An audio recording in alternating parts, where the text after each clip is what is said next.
Hey! Oh, hey! Welcome to Classic Microcomputers. Oh, have I got something special for you to see today. It just came in. But first, you know what?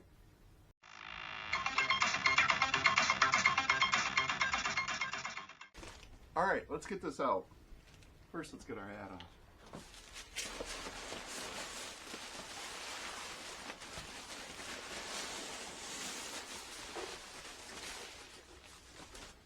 Don't ship with paper.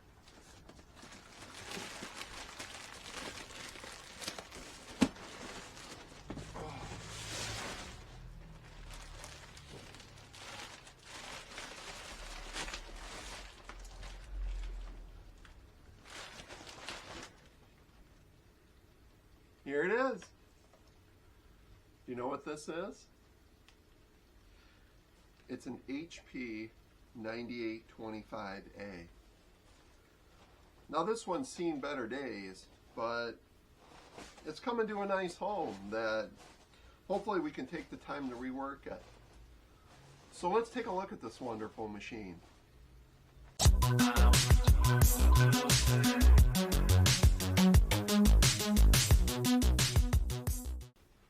Alright, so here we are with the 9825, and HP was at a very peculiar time right now because though they're experiencing success with their computers, they also were very much experiencing success with their calculators. And now this little guy here was a computer billed as a calculator along those lines. So is it a computer or is it a calculator? It has one line display.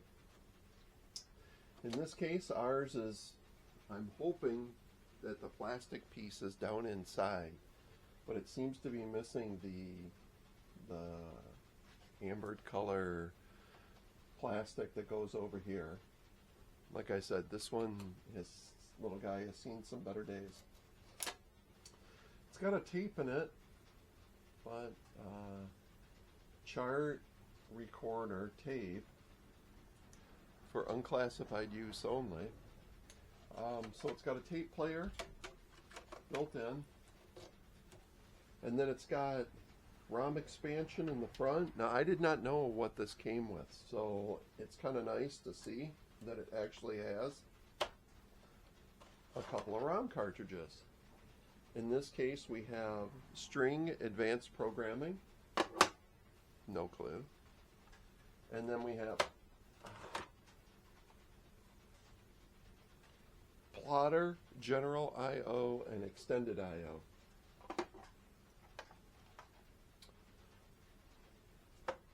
And then System ROM 9825A came as a plug-in in the side. Let's see if I can get this out.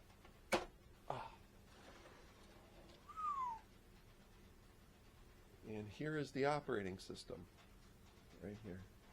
So we're going to set these aside right now because our goal is to pull this open and disconnect the power supply and test voltages. So that's where we're going to go with this. Also has a built-in printer right here. And then they put, when you got options, show you, they put them on a thing right here. In this case, this is option 2, 28 or 23228 total bytes. So looks like it had the memory expansion. And then to come around back, looks like the cover's coming open. Power supply. Also to show you inside of there, for different line voltages, you could actually choose the different types right here and set it, and also the fuse, which we should probably take a look at right now and see if it's blown.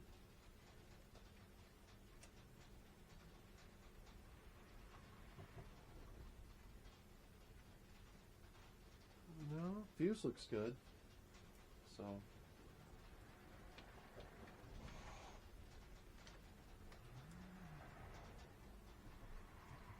Alright. Gently. Alright. Expansion in the back for plug-in modules. Alright. So let's go ahead and pull this open. Go from there.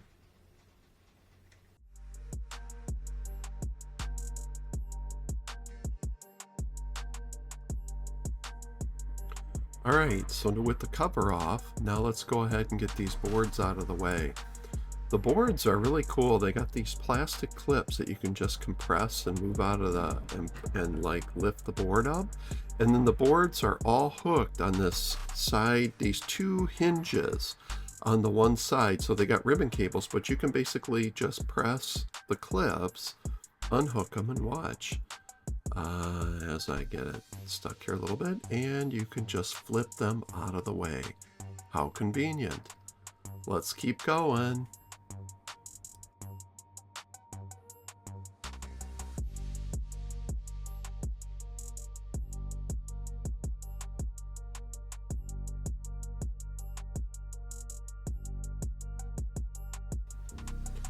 Alright, in this little bit right here, there is a fuse I discovered on one of the boards. So we're going to go ahead and give it a quick test. And the fuse seems to be okay. So let's keep going.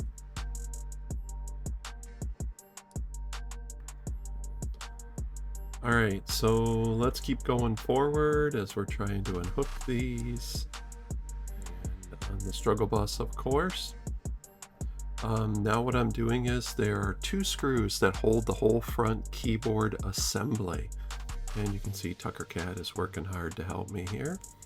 I was trying to figure out, it was quite difficult, but actually the assembly is pretty easy. All you have to do is slide, watch, I'll show you here in a sec. You basically slide the whole thing forward and you're set. Now you just disconnect these ribbon cables and we're good to go.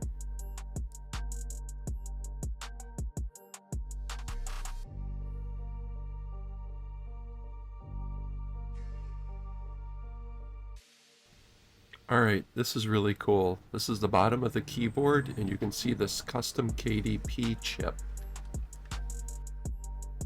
Alright, so as we're plowing through, getting this all disconnected now, we got one more board to go. Unhook those plastic clips and we pull it up, and here I show you the custom 16-bit hybrid CPU. There it is on the board. So alright, so now since I got it all disconnected from the power supply, let's go ahead and try apply and power and see what happens to it. Now I'm hoping it didn't have to be under load. It's always a question with these older pieces.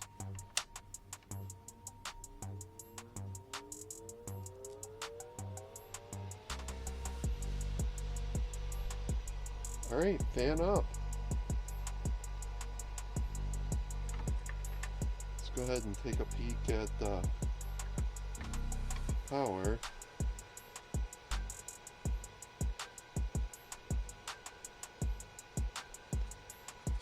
Grab ground from somewhere else.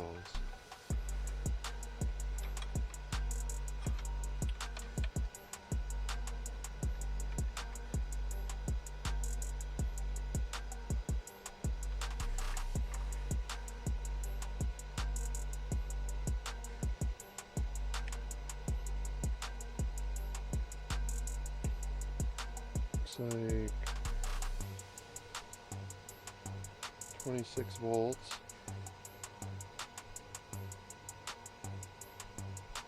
$12 volts.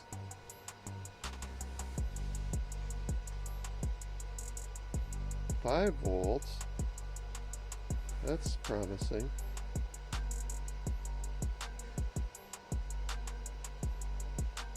I'm not seeing nothing on the brown line. Oh, -5. And -26.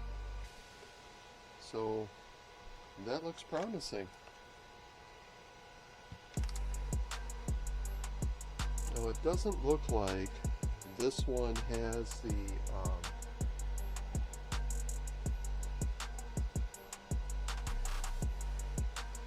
so that might be something that we want to install before we go any further.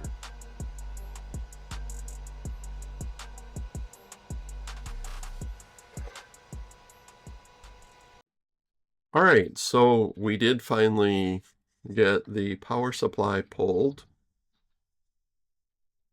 And what this is missing is HP came up with an additional circuit called a crowbar circuit, and it mounts right across here. And what it does is it actually prevents, when this has a failure, the 5 volts or the 12 volts can jump very high and destroy chips. If you watch other YouTube channels on this, there's a fellow called Curious Mark, and that happened to his 9825. So before we go any further, we're going to get that crowbar circuit installed, and to protect our system from any more damage, because since we already don't know what state it's in. Curious Mark actually redesigned the crowbar circuit and has it up on his website where you can order it directly from PCBWay. So I went ahead and ordered a bunch of them and have them, they are on the way coming in. And so when those come in, we'll get those, we'll get one soldered up and put in our system, and we'll pick this up right from here where we left off so we can go ahead and test the system. So I hope you enjoyed this episode. Make sure to like, subscribe, and share. And please comment below if you know about the 9825. I'd love to hear it. I'm new to it, so it'll be fun to learn about. And I will see you in the next episode. Take care.